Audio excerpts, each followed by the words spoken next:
The movie begins with a desolate landscape covered in ash and debris, indicating a world that had been ravaged by some catastrophic event.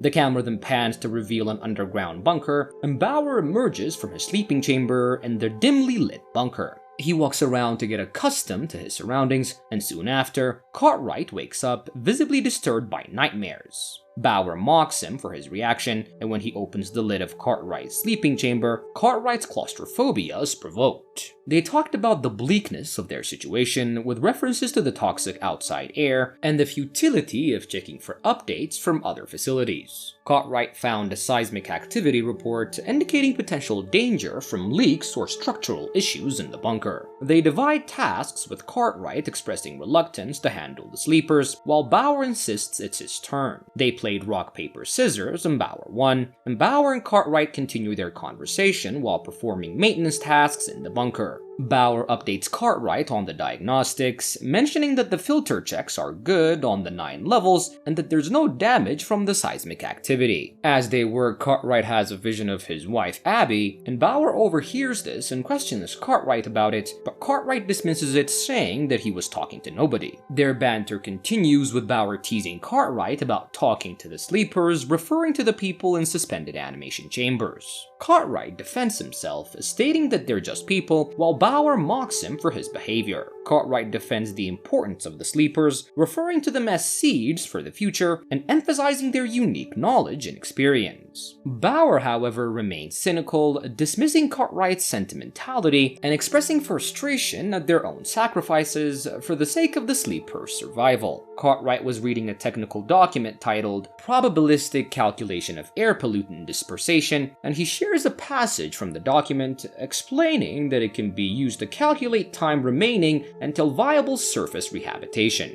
Cartwright reads aloud about the parameters involved in the calculation, such as crosswind dispersion, concentration of pollutants, and horizontal deviation. He emphasizes the uncertainty of the optimal scenario for rehabilitation, stating that it could be as soon as 30 years, but may deviate upwards to 150 years. Cartwright suggests that they may not be stuck in the bunker much longer, citing the document's prediction of potentially 20 more shifts until surface rehabilitation. Bauer remains skeptical, linking it to a weather forecast that's often inaccurate.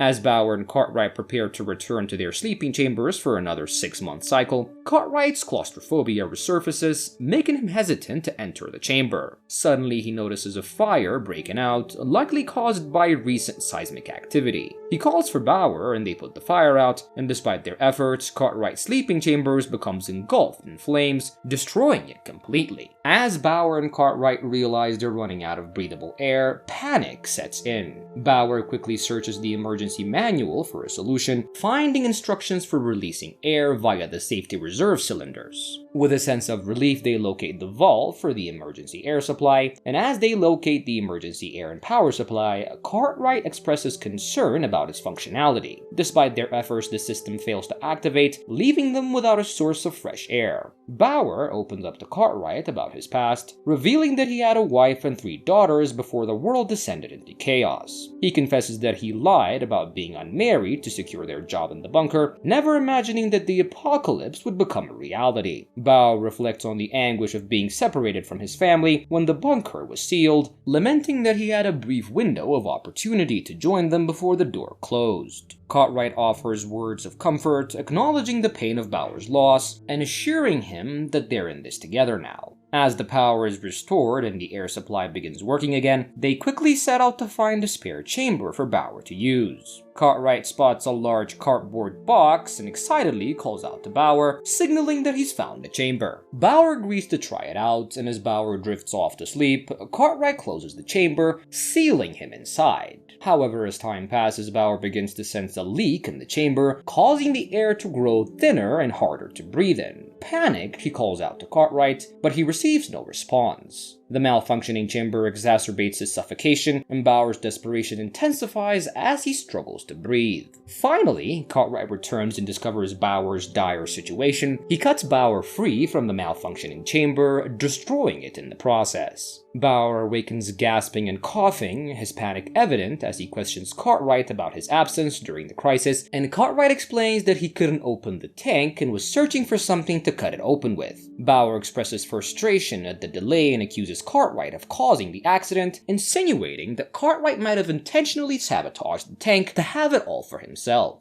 Cartwright denies the accusation, insisting that it was an accident and expressing remorse of the situation. Bauer, although shaken, ultimately accepts Cartwright's apology, acknowledging that he is fine despite the ordeal. Bauer and Cartwright face a critical decision with their reserve air depleted, and Bauer suggests opening one of the sleeping chambers to use as a makeshift air supply for himself, but Cartwright raises ethical concerns about potentially sacrificing the person already inside the chamber. Bauer, frustrated and desperate, argues that their primary responsibility is to themselves and each other, and not to the people in the sleeping chambers. He dismisses Cartwright's moral objections, emphasizing the importance of survival in their dire situation. However, Cartwright remains steadfast in his belief that they cannot arbitrarily decide who lives and who dies, asserting that they must prioritize the well-being of all of the bunker's inhabitants, and despite their disagreement, Bauer urges Cartwright to make a decision quickly. As Cartwright was about to inject the person in the sleeping chamber, he is suddenly halted by the vision of his wife, which stops him in his tracks. Bauer offers to take over, but Cartwright intervenes, refusing to let Bauer to go through with it.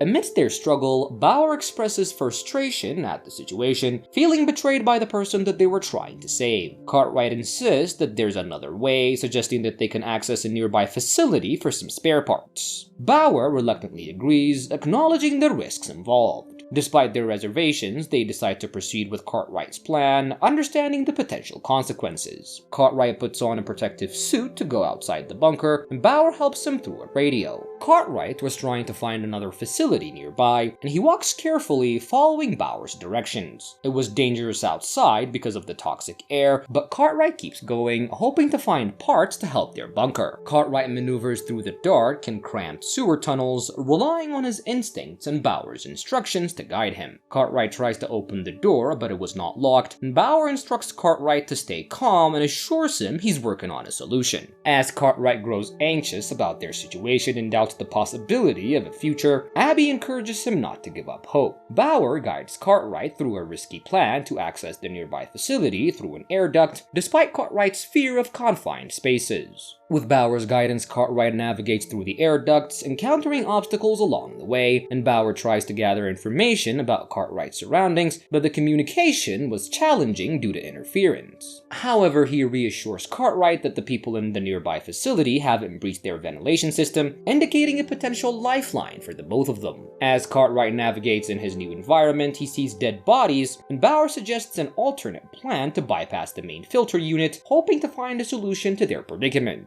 As Cartwright explores the facility, he comes to a grim realization, as everyone inside was dead, and they've been dead for quite some time. Despite the computer system reporting them as alive during previous wake cycles, it's clear that this was a deception intended to maintain the workers' sanity. Bauer listens in horror as Cartwright describes the scene, grappling with the realization that the network connecting them to other facilities is a fabrication. As Cartwright's air supply dwindles, Bauer rushes to return to the bunker. As Bauer reviews the security footage, he makes a chilling discovery that Cartwright was present the whole time during Bauer's near suffocation incident in the spare chamber. As Cartwright stands before him, Bauer confronts him with a cutter he found in the toolbox near Cartwright's sleep tank, and he accuses Cartwright of attempting to kill him, citing the suspicious placement of the cutter and his subsequent review of the video footage. Cartwright attempts to defuse the situation, pleading for a chance to explain himself and gain entry into the facility. However, Bauer refuses to listen, convinced that Cartwright poses a danger to him and the other inhabitants of the bunker. With a sense of resignation and anger, Bauer reflects on the betrayal and the danger Cartwright represents. He rejects Cartwright's pleas for forgiveness, linking his own actions to a mercy killing, a dark reflection of the tragedy he faced with his own family. As Cartwright knocks desperately on the door, Bauer coldly observes his plight, questioning where Cartwright can possibly go without access to breathable air. As Cartwright flees through the tunnel, Bauer's voice echoes after him, filled with a mix of hurt and anger. And despite his feelings of betrayal, Bauer still reaches out to Cartwright, urging him to return to the safety of the bunker. And he taunts Cartwright with the futility of his escape, emphasizing that there's nowhere to go and no hope of surviving outside the bunker. In his final words to Cartwright, Bauer forces him to confront the inevitability of his own demise, leaving Cartwright to grapple with the consequences of his actions as he runs blindly into the darkness.